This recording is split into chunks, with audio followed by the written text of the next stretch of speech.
স্বামী বিবেকানন্দের কর্মযোগ পর্ব ৩। কতকগুলি কার্য আছে, সেগুলি যেন অনেক ক্ষুদ্র ক্ষুদ্র কর্মের সমষ্টি। যদি আমরা সমুদ্র তটে দণ্ডায়মান হইয়া শৈলখণ্ডের উপর তরঙ্গ ভঙ্গের ধ্বনি শুনিতে থাকি, তখন উহাকে কি ভয়ানক শব্দ বলিয়া বোধ হয়।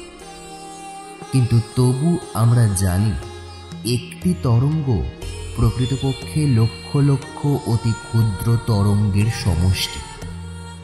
উহাদের প্রত্যেকটি হইতেই শব্দ হইতেছে, কিন্তু তাহা আমরা শুনিতে পাই না। যখন উহারা একত্র হইয়া প্রবল হয়, তখন আমরা শুনিতে পাই।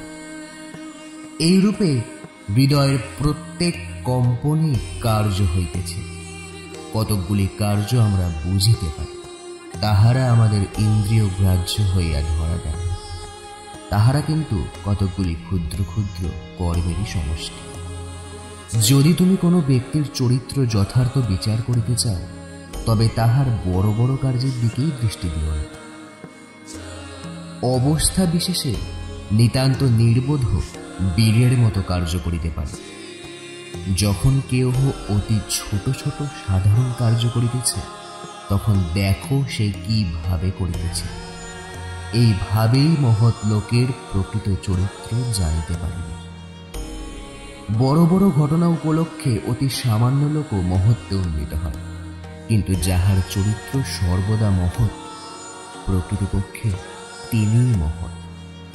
সর্বত্র সর্বাবস্থায় তিনি একই প্রকার। মানুষকে যত প্রকার শক্তি লইয়া নাড়াচাড়া করিতে হয়, তন্মধ্যে যে কর্মের দ্বারা তাহার চরিত্র গঠিত হয়, তাহাই সর্বাপেক্ষা প্রবল শক্তি। মানুষ যেন একটি কেন্দ্র, জগতের সমুদয় শক্তি সে নিজের দিকে আকর্ষণ করিয়া লইতেছে। ওই কেন্দ্রেই উহাদিগকে দ্রবীভূত করিয়া একাকার করিতেছে। তাহার পর একটি বৃহৎ তরঙ্গাকারে বাহিরে প্রেরণ করিতেছে। এরূপ একটি কেন্দ্রই প্রকৃত মানুষ।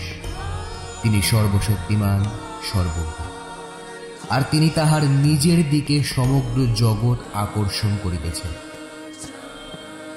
ভালো মন্দ, সুখ দুঃখ সবই তাহার দিকে চলিয়াছে এবং তাহার চতুর্দিকে সংলগ্ন হইতেছে। তিনি ওইগুলির মধ্য হইতে চরিত্র নামক মহাশক্তি গঠন করিয়া লইয়া উহাকে বহির্দেশে প্রক্ষেপ করিতেছে।